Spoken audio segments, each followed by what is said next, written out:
Hello everyone, welcome back to the next episode of our subject. This is the continuation of PRV2, the constitutional rights of a person arrested under investigation, search, and seizure.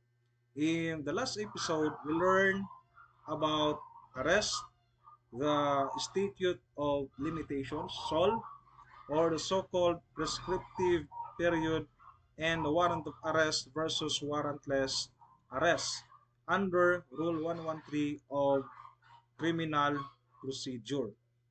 And now, we will continue discussing the constitutional rights of a person arrested under investigation, then followed by search and seizure. Question: what constitutional rights protect individuals during and after an arrest?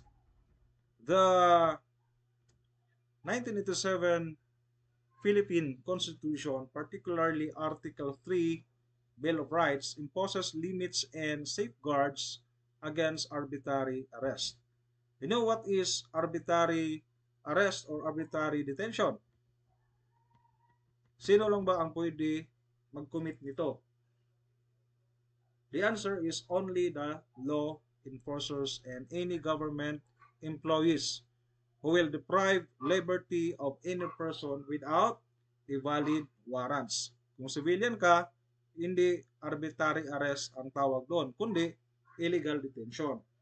Meaning, arbitrary arrest applies only to any law enforcement officers or government employees. So, klaro tayo dyan, no? Next is the Next is Section 2, constitutional basis of the right of every person arrested. Under this section states that the right of the people to be secure in their persons against unreasonable searches and seizure, no warrant shall issue except upon probable cause determined personally by the judge. As a general rule, no, you cannot conduct search to any person and even in their houses and vehicle, no? Bakit kasama ang vehicle? Kasi yung vehicle is the extension of a dwelling, no? You cannot conduct searches without a search warrant issued by a judge.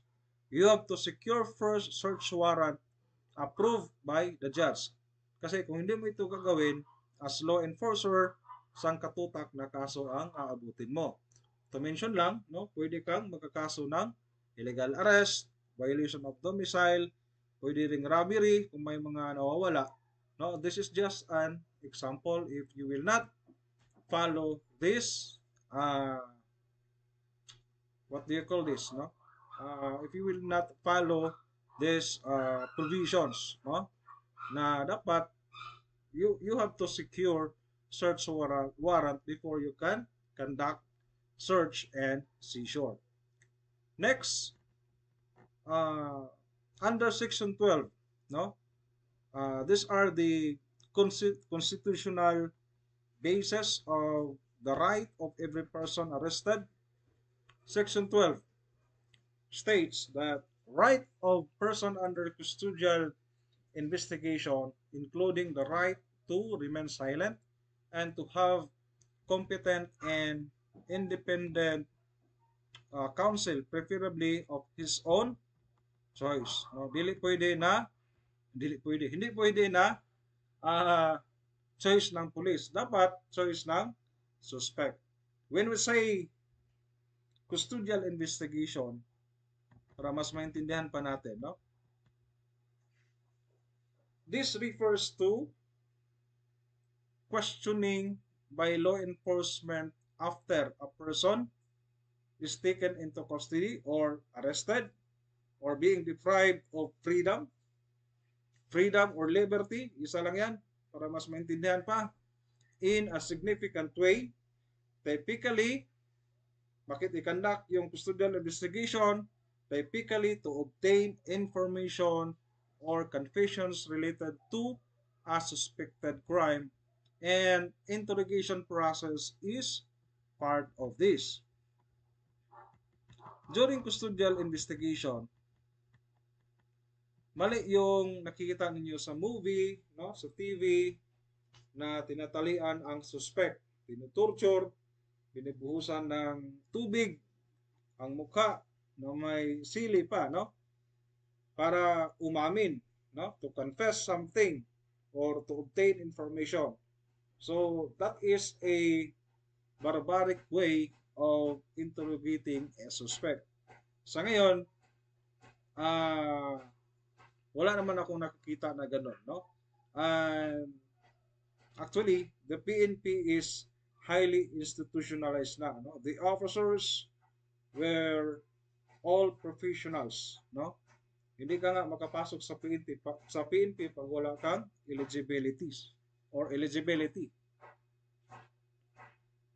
The proper way and part of suspect's rights before you will start interrogating, dapat meron na siyang competent and independent counsel of his own choice na pwedeng mag-assist sa kanya. Kasi kung wala, no, sayang lang ang inyong effort, no, lahat ng information na nakukuha ninyo doon is inadmissible when you present as evidence in court. Tanong, sir, pwede ba talaga mag-invoke ng rights ang suspect against self-incrimination, or the suspect will say he will remain silent kung tatanungin mo siya? The answer is yes, no? Kasi nga that is part of his right embedded by our constitution. At wala na tayong magagawa doon kasi yan ay nakasulat. But during interrogation, remember, interrogation is a skillful, no, questioning to the suspect para maka-obtain ka ng information. So depende na yan, no? Depende na yan sa investigator na nag-conduct ng interrogation process. Pero hindi niya pwedeng pilitin. Pag ayaw, sumagot.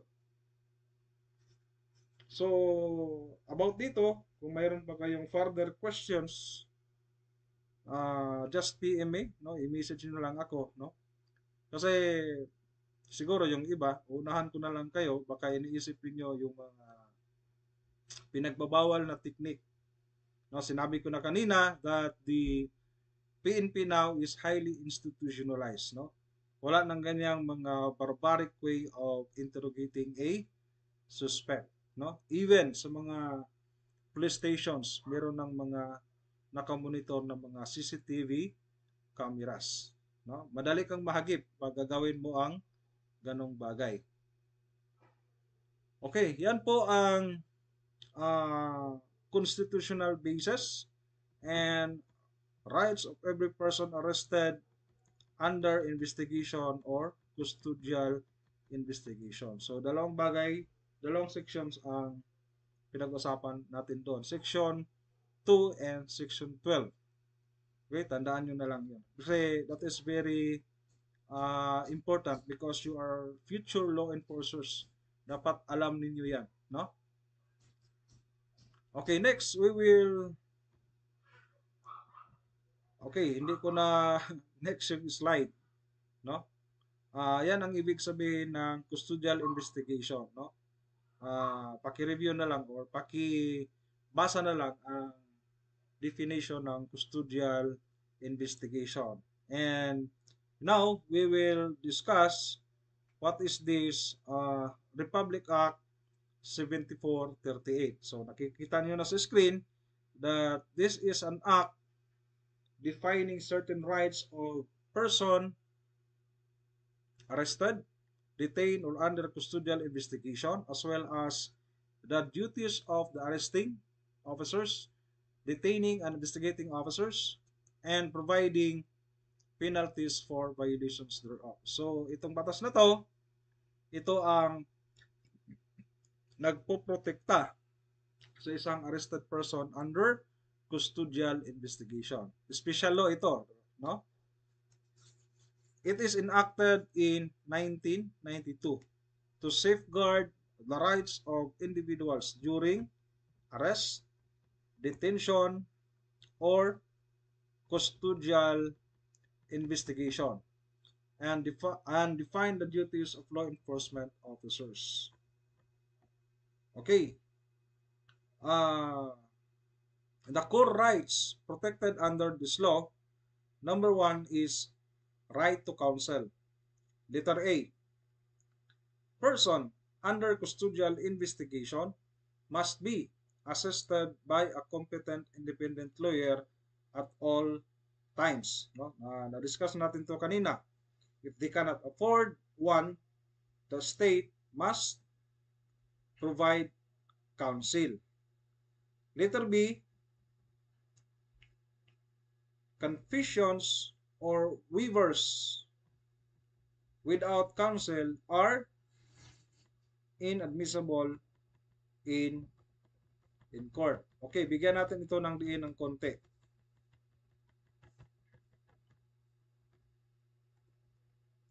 Confessions without waiver are inadmissible in court. Ano ba ang waiver na sinasabi dito? A waiver of rights, no, nakikita niyo dyan sa screen, during custodial investigation, including confessions, must be in writing. Hindi siya dapat verbal. No? Mamaya, malalaman natin ano ang negative effect pag verbal lang ang waiver. No? And made in the presence of competent independent counsel. This is mandated by Section 12, Article 3 of the 1987 Constitution and reinforced by jurisprudence. Question: why a written waiver is mandatory? So, dito na pumapasok yung sinabi ko kanina. One of the reasons is to prevent coercion. A written waiver ensures the accused voluntarily, knowingly, and intelligently relinquishes their rights. Oral waivers are insufficient and prone to abuse. Kasi, pwede yan ma-deny ng suspect kasi walang makikitang written documents. Kasi verbal lang.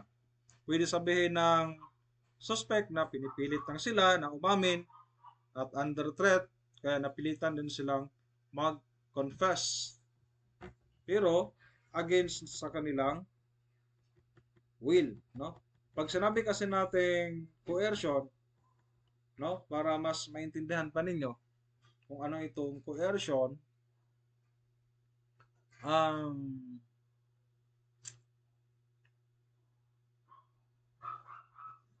parang ganito 'yon, ganito 'yon ang coercion, no? Para mas maintindihan pa natin, no?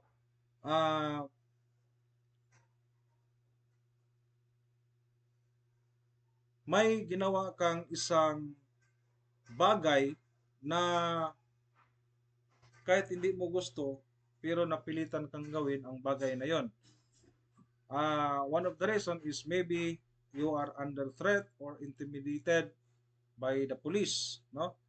Kasi nga nakikita mo may baril ang police at iniisip mo baka may masamang mangyari sa iyo. Kaya kahit hindi mo gusto, for example,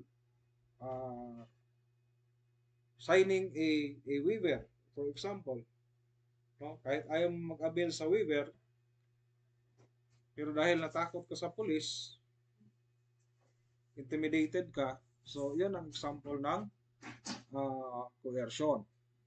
No, kaya sinasabi diyan na prone talaga siya sa abuse. Kaya to prevent this, need talaga ang competent counsel para mag-assist sa isang arestadong suspect. No? Kasi kung may counsel na kasama niya, mag-assist sa suspect, kung may barbaric action gagawin ang police, no, magre-react talaga ang lawyer at pwedeng makasuhan ang police. At may ruling na ang Supreme Court patungkol dito, no? Yan. Case example is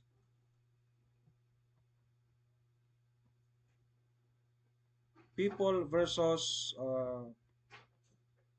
Dumantay, no? In 1999.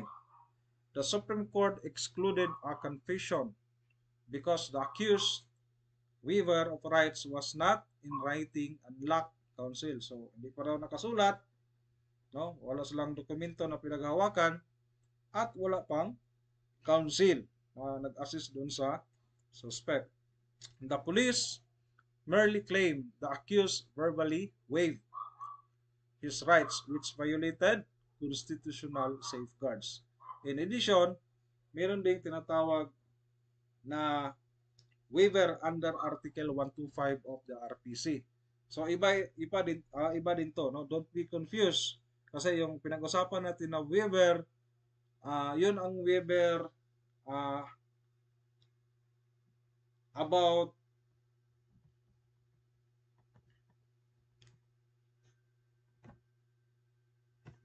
yun ang waiver about tawag dito waiver to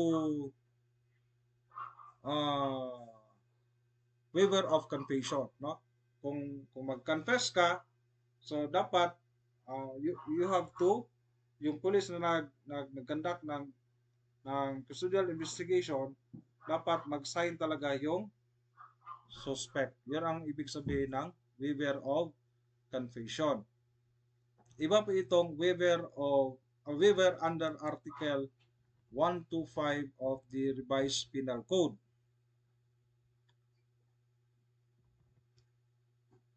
Okay. Ano itong waiver under Article 125 of the Revised Penal Code?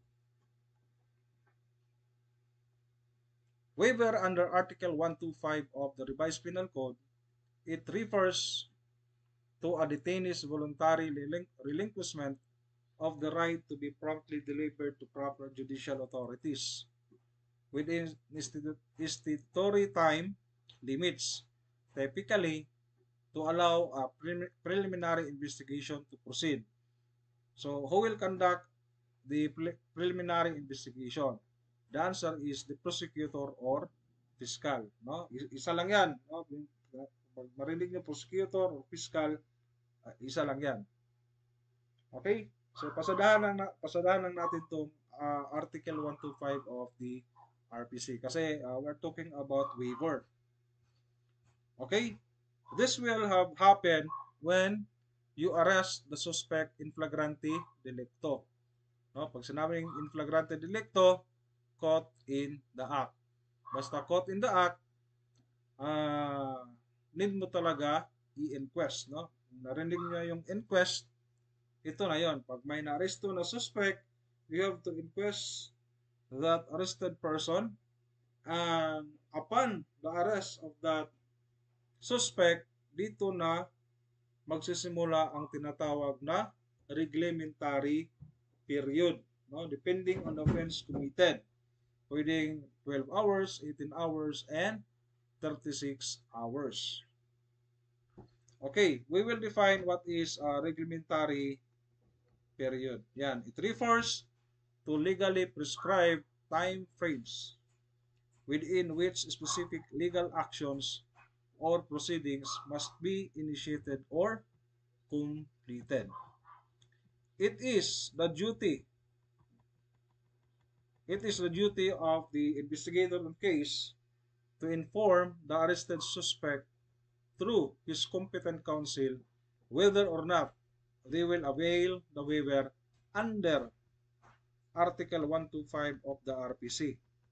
Kung i-avail ng suspect, of course, the suspect will sign the waiver and duly assisted by his counsel, and this waiver will be submitted to this prosecutor's office.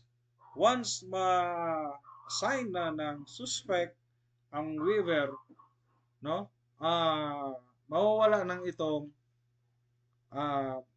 wala nang tinatawag na reglementary period. So, hindi na ma-apply yung 12, 18, 36 hours. Gets niyo, no? Ang 12 hours reglementary period applies only for inquest proceedings, no? Once na mag-sign ang suspect ng waiver under Article 125 of the RPC, no, matik yan regular filing. The prosecutor will conduct preliminary investigation, no? I will give you a scenario para mas maintindihan natin. Okay. If a suspect in a drug case, sinabi natin drug case, the reglementary period of this is 36 hours, no? If a suspect in a drug case signs a waiver, authorities can detain them for 30 days, no? Tandaan niyo yan, no? Ang allowable days to detain an arrested person, no, for violation of the Public Act 9165 or these drug cases, no, is 30 days basta nakasign siya ng waiver. And in this period, the prosecutor conduct preliminary investigation. Now, if the prosecutor dismisses the case on the day 20, no, hindi pa umabot ng 30 days, no, dinismiss ng prosecutor ang pinafile na complaint ng police due to lack of evidence. The suspect must be released immediately even if the dismissal is appealed. No? Kahit i-appeala pa yan, kahit magbigay pa yung police ng motion for reconsideration, no? Kasi sa drug cases ngayon, pag na-dismiss, automatic review yan sa DOJ, no? Sa Department of Justice. Pero hindi pwedeng manatili doon ang suspect, no? Kasi walang nakikitang probable cause and reasonable certainty of conviction ang prosecutor. Kaya, no, sa kanyang resolution, no, i-release talaga, no? He or she will direct the chief of police kung saan nakadetain ang suspect, no, to be immediately released from the detention cell. Okay? So in addition pa diyan, no, once na mag-sign kasi ng waiver ang isang suspect, no, the prosecutor will let him to give his counter affidavits, no? Lahat ng defense niya, no, he will put into writing, no, maghanap siya ng counsel para mag-prepare sa kanyang counter affidavit. Now, kung may merit ang kanyang counter affidavit, no, at ma-counter niya lahat yung charges against sa kanya, so there's a possibility that the prosecutor will outrightly dismiss the case filed in their office. So sa prosecutor level pa lang, no, madi-dismiss na yung kaso, no? Hindi na mapo-forward ang information doon sa korte. Nakuha, no? Basta tawag dito, basta yung mga documents, yung tawag dito, yung case reports na prepare ng isang investigator at i-file doon sa prosecutor's office, ang tawag doon is complaint, no? Kaya ang binanggit ko na term is information kasi yung information, yon ang appropriate term na gagamitin pag i-file na yung kaso doon sa court, hindi na complaint. Pero from police to prosecutor, complaint ang term. Then from prosecutor to court, ang term na gagamitin is information. Okay, na-gets, no? Haba na ng explanation ko patungkol dito. Sana may nakuha kayo kahit kunti. Okay? Next is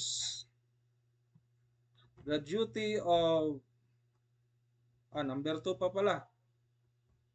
Number 2, no? Number 2, core rights protected under Republic Act 7438. No? Right to remain silent.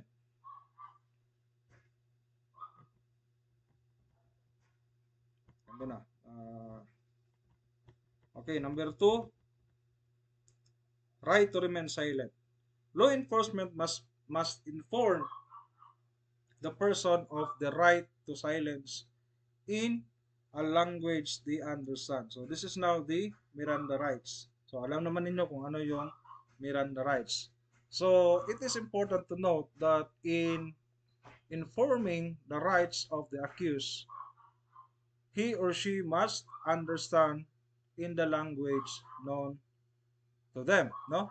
Kung Bisaya siya, you have to translate it in Visayan dialect. And thereafter, you will see to it that they understand or they will answer in they will answer it in affirmative, no? Dapat naintindihan talaga nila kung ano yung mga sinasabi mo about sa kanilang rights, no? Maybe magkakaroon tayo ng practical application dito para alam ninyo paano mag-aresto ng isang suspect. Okay? Number 3, protected rights of the accused under Republic Act 7438 is the access, no, to family and professionals. No? Detainees may receive visits from family members, doctors, or religious ministers. Dito naman, mayroon akong maibigay sa inyo na example, no? Kung nanonood kayo ng mga current events, no? Mainit-init pa, no? Ito yung malaking issue dito sa Pilipinas ngayon, no? Just like what had happened during the arrest of former President Duterte, no? Allegedly, he was forcibly brought to the ICC in The Hague. The questions the validity of the arrest kasi nga accordingly, sabi, walang jurisdiction ang ICC over in the Philippines. As well itong access ng family members and professionals na makapasok, makalapit purposely to assess the president. Pero I will not talk too much about the legality about this matter kasi uh, kasi baka magkamali pa ako, no? I will just stick on the facts kung ano yung nangyayari doon, no? Makikita niyo naman sa social media. You further research na lang, no, sa mga pangyayari. Ang klaro lang dito, based on the protected rights over the accused under this law, is that every person arrested has the right to have access to family members and professionals. Ang professionals na binabanggit dito is kasama na ang lawyers, doctors, nurses na pwede maka-assist doon sa accused. Okay? Nagets? Next is the duties of law enforcement under Republic Act 7438. Una, inform the person. Officers must explain the detainee's right to silence and counsel. No? Ulit-ulit lang talaga. No? To silence and counsel. Clearly. Dapat klaro. So, nabanggit na natin yan kanina. Second is custodial investigation. Reports must be written. No? Na-discuss na rin natin kanina. No? Dapat yung waiver of confession must be in written in a language the detainee understand and sign in the presence of counsel. So, no need to explain further kasi ulit-ulit na lang ito, no? Pero at least,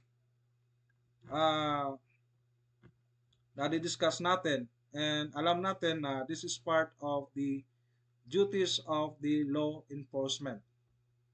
Kasi kung hindi niya ito gagawin, yan, kaso na naman.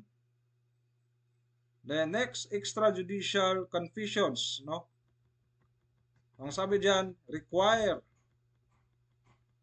written documentation and the presence of counsel or valid witnesses. Example, family, mayor, police, no? I know you are not familiar with extrajudicial confession, no? Kung may nakakaalaman, that's good. Pero para mas maintindihan pa natin, no? We will explain what is extrajudicial confession. Paano ba ito gawin? Bakit ito gagawin? Okay, ganito po 'yon, no? I-define muna natin what is extrajudicial confession. Extrajudicial confession is a statement. Statements admitting guilt made outside of court arise from complex interplay of factors. So meaning to say, extrajudicial confession is a statement coming from the suspected or to the arrested suspect, no? Pwede kung mag-admit siya, if he will admit of his guilt, no, for the crime committed. Ang sabi diyan, it is made outside of court. Outside of court because the suspect is under custodial investigation. Meaning to say, nasa custody siya ng police. Okay? So, the investigator on case, no, when an arrested person will admit his guilt, the investigator will take or draft a judicial affidavit for an extrajudicial confession of the arrested suspect, and of course, uh, duly assisted by his counsel. Extrajudicial confession can be used as a circumstantial evidence when presented in court. However, this is generally considered weak evidence because sometimes confessions can be obtained through illegal means such as torture, threats, or intimidation. Kaya nga, pwede siyang i-present as evidence or circumstantial evidence in court, but ang sinasabi, this is a weak evidence. Kasi nga, prone talaga siya sa abuse. Kasi hindi natin alam kung ano talaga ang nangyayari doon. No? Although, mayroong counsel na nag-a-assist, pero ang sabi, weak daw siya na evidence. Okay? Next is the scope of custodial investigation under this law. Includes formal arrests, detentions, or even invitations for questioning if the person is treated as a suspect. This prevents authorities from bypassing rights by avoiding formal arrest terms. Normally, investigators will send an invitation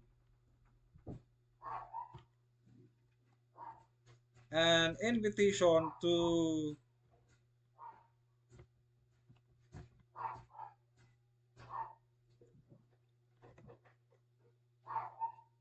investigator will send an invitation letter to the witnesses and even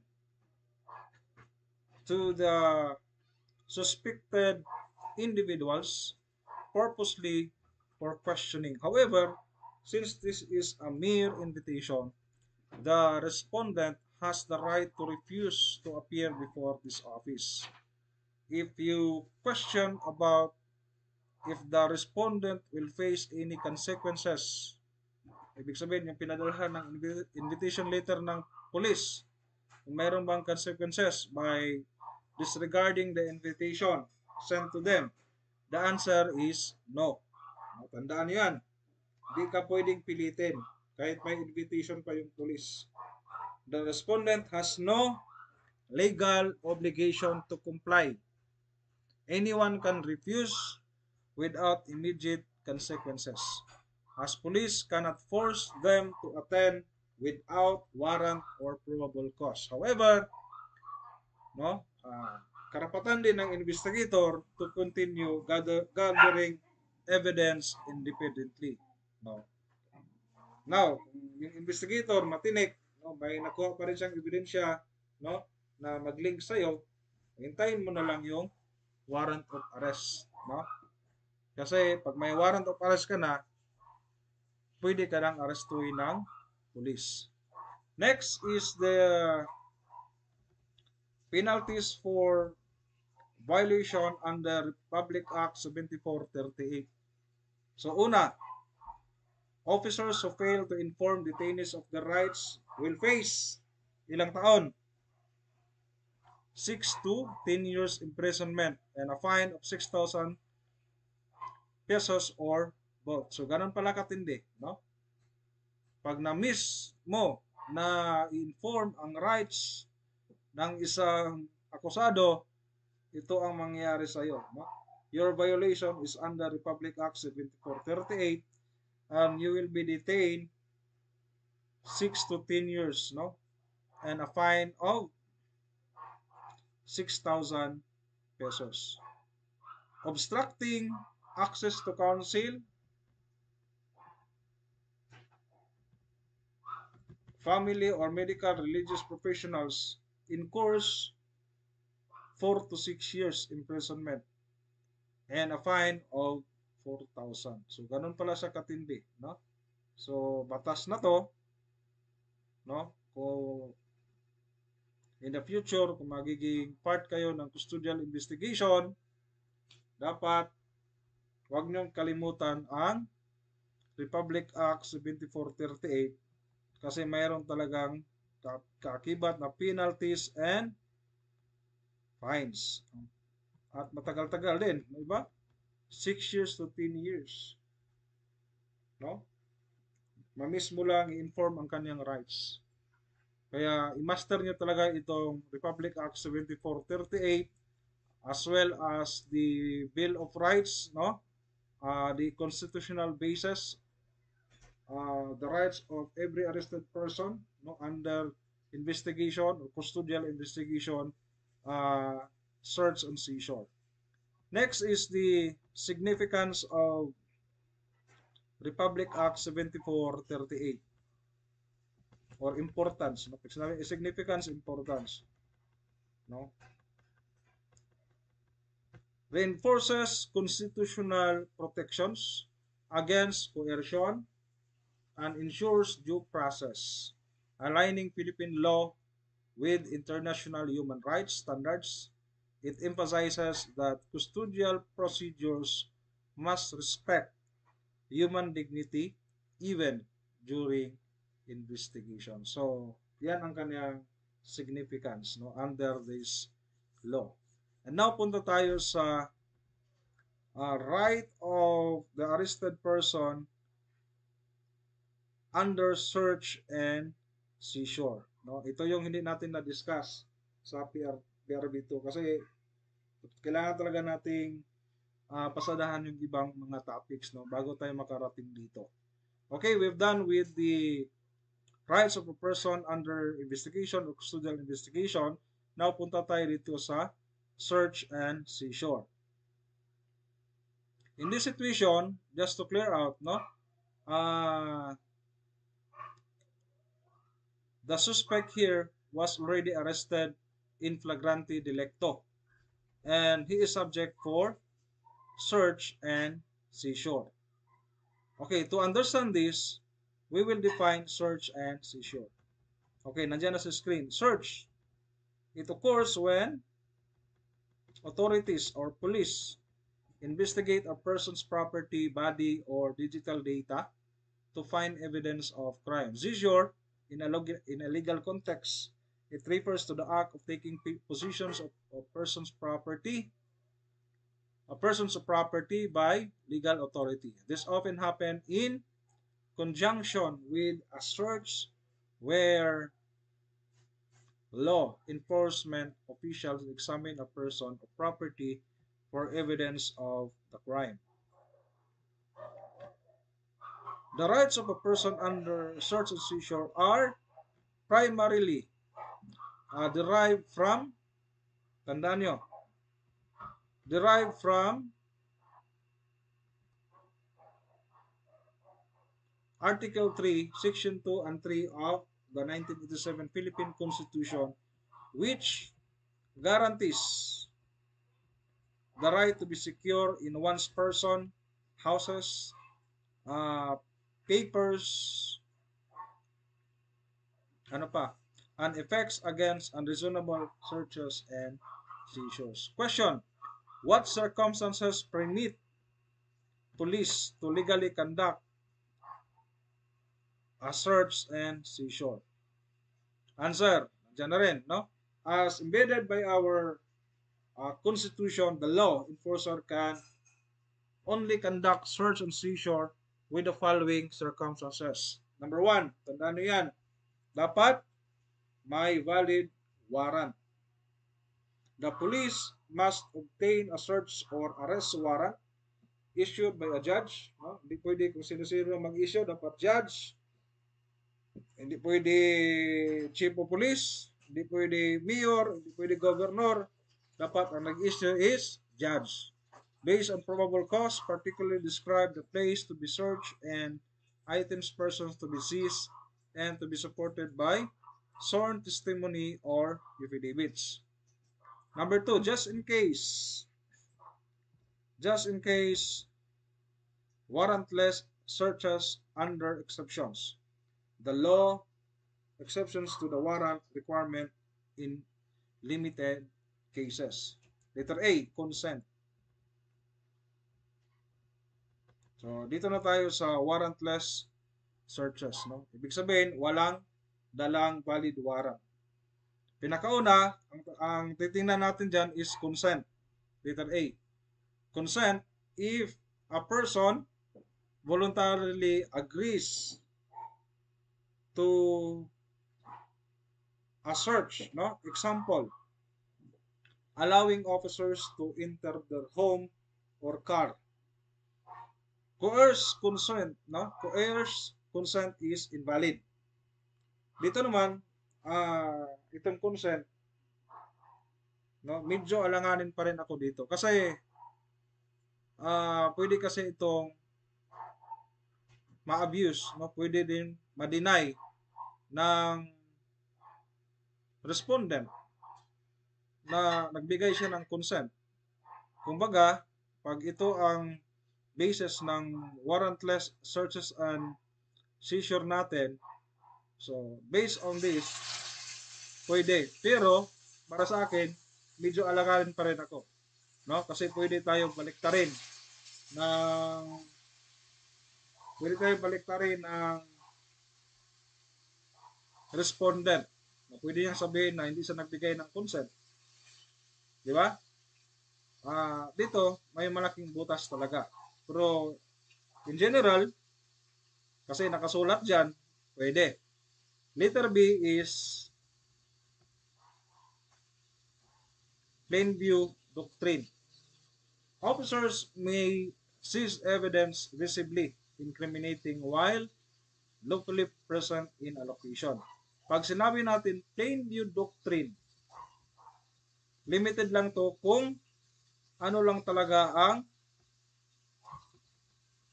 nakikita mo in plain view. No? For example, illegal drugs nasa loob ng U-box ng motor.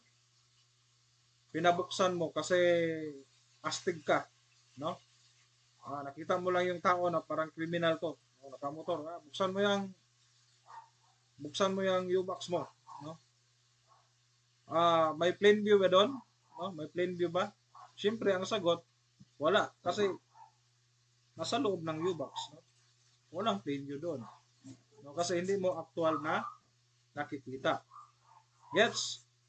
Kaya nga, when it comes to drug cases, mayroon siyang tinatawag na bypass operation. Kasi need mo talaga ng evidence na actual mo talaga na makikita na yan talaga ang item. Di ba? So, another example is grip ng firearm. Grip ng firearm. Nakita mo sa tagiliran ng balik tayo dun sa nakamotor. No? Halimbawa, during the conduct of checkpoint, no? May nakamotor. Siguro dahil sa hangin, no? Nakasukbit yung baril dito sa kanyang tagiliran. No? Hindi niya namalayan na lumabas na pala yung grip ng kanyang handgun. May plain view ba doon?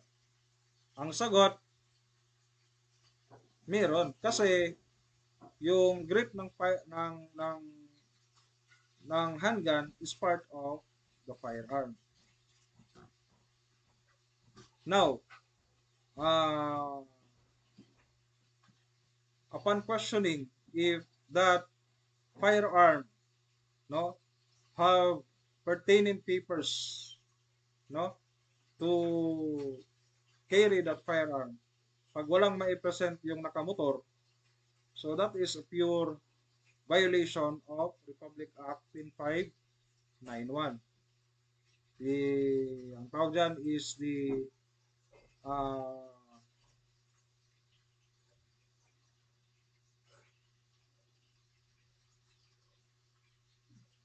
comprehensive firearms and ammunition law, no? That is Republic Act 10591. No, ano na lang, research na lang para sigurado. Okay? Pero sigurado ako na Republic Act 10591 is about violations of firearms and ammunitions.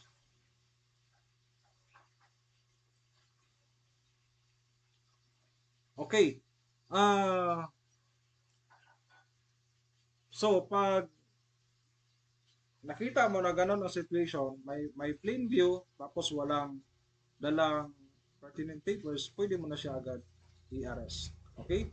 By the doctrine of plain view.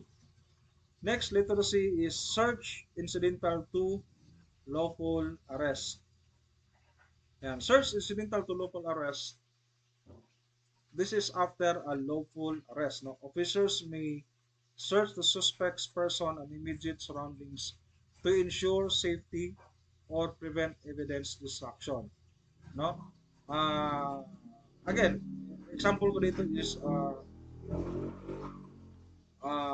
halimbawa, nag-conduct kayo ng checkpoint kasi may report na may shooting incident from the adjacent police stations. And then, here comes si nakamotor. No? Biglang nag-hurdle sa checkpoint kasi walang driver's license and registration. Plus, lasing pa. And through your efforts, nahold nyo ang nakamotor o yung suspect. Tanong, pwede ba siya is-subject for search? The answer is yes. No? In the first place, disregarding checkpoint violates laws related to obstruction of justice. So, meron na siyang violation agad. No? And potentially, resisting arrest.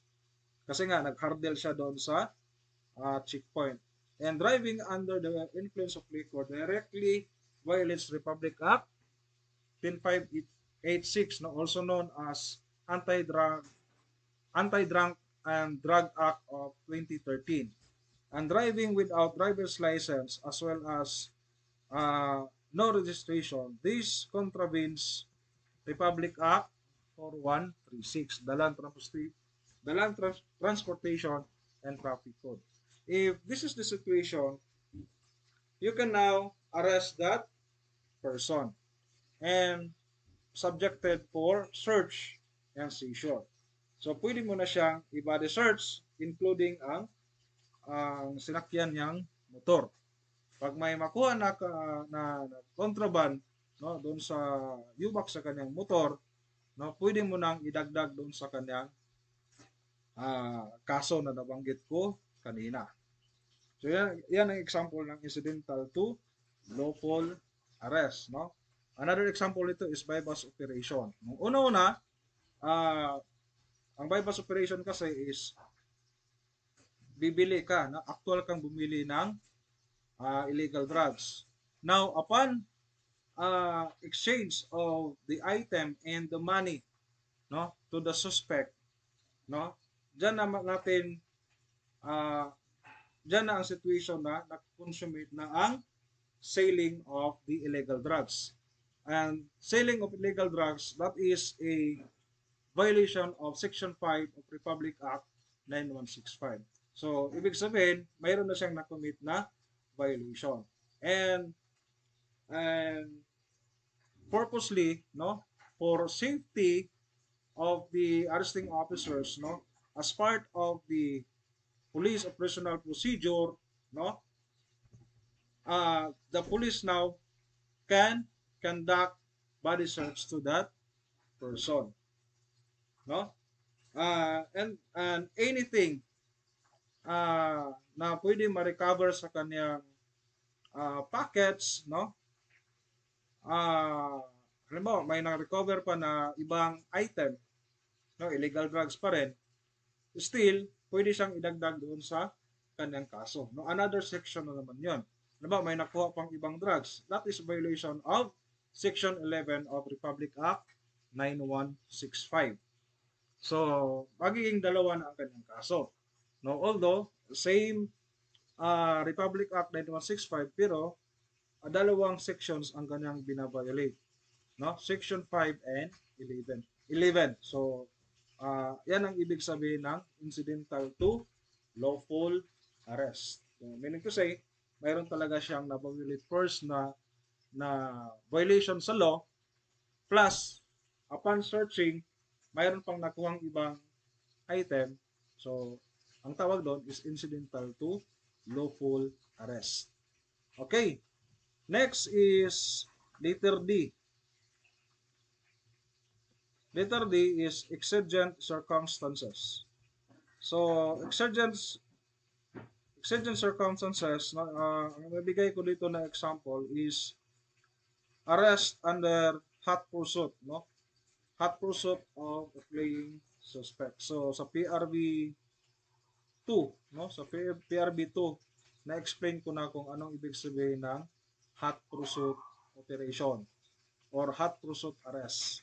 Now, dapat yung arresting officers is may personal knowledge. Because kung walang personal knowledge, even nasa harapan mo na yung suspect, hindi mo pwedeng i-arrestuhin yon kasi nga wala kang personal knowledge, no? Dapat yung mag-aresto sa kanya, yung talagang actual na nakakita sa kanya, no, during the commission of the crime. So ganun yun. Next is stop and freeze, also known as Terry stop, no? Officers may conduct a limited pat-down for weapons if they have reasonable suspicion of criminal activity. So, for example, tandaan nito, no? Kasi baka ma-misinterpret nyo, mabaliktad nyo yung incidental to lawful arrest at itong stop and freeze, no? Or Terry stop. Ang may bigay ko sa inyo na example ganito, no? Suspicious activity in a high crime. Pag sinabi natin high crime area, meaning the police is in a geographical or geographic location with significant higher crime rates. Example, no? An officer on patrol in a high crime area observes an individual acting nervously, repeatedly looking over their shoulder and adjusting their waistband. So, kumbaga, uneasy siya, no? Uneasy, so hindi siya mapakali, yung isang suspect. Here comes the officer, no? Based on their experiences and training, has reasonable suspicion that that individual may be involved in criminal activity and possibly carrying a weapon. The officer approaches, identifies themselves, no, nagpakilala na they are law enforcers, and briefly questions the individual. Due to the individual's continued nervous behavior and the officer's concern for the safety, the officers conduct a pat-down freeze, no, discovering a concealed weapon. Now, this lawful stop and this is lawful stop and freeze. Ah, so 'yun ang ibig sabihin ng Terry stop, no? Upon suspicion, no, through your experiences and trainings, no, pag siyempre i-approach mo, no, pag kapkapan mo, pag may nakuha kang deadly weapon, valid siya, no? Under this Terry stop. Okay, next is checkpoints. Checkpoints are permitted for public safety, but officers cannot search vehicles without probable cause or consent. Pag walang consent, probable cause, hindi niya pwedeng ma-search ang vehicle. For example, COMELEC authorized checkpoint during an election period. As the driver rolls down the window, the officer noted a hand lying on the uh, passenger seat. No? The firearm is fully visible without any search or intrusion into the vehicle. Question, pwede ba siya i-arrest? Pwede, kung ang firearm is not duly licensed. Pwede ba siya i-search? Pwede, but within the immediate control kung saan lang nakaupo yung suspect. Kung aabot ka pa sa likuran ng sasakyan, no, hindi na matatawag na immediate control. Body search, pwede. At doon sa front seat kung saan nakaupo yung suspect. Next is apprehension made subsequent to an individual search and seizure. In general rule, no, the suspect has the following rights. So review na lang to. No? What are the following rights of the suspect? Yan na. Right to remain silent, right to counsel, right to be informed of the charges, right against torture, cruelty, inhuman, or degrading treatment, and right to speedy disposition of the case. During searches, no, the suspect has the right to challenge the legality of the search, right to be present during the search, ano pa, right to witness the inventory of seized items. No, karapatan talaga nila na present sila during inventory, especially drug cases. No?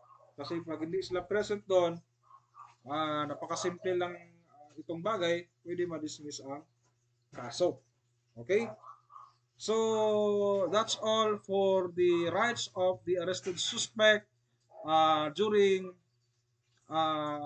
investigation or custodial investigation, the search and seizure. No? For your research assignment,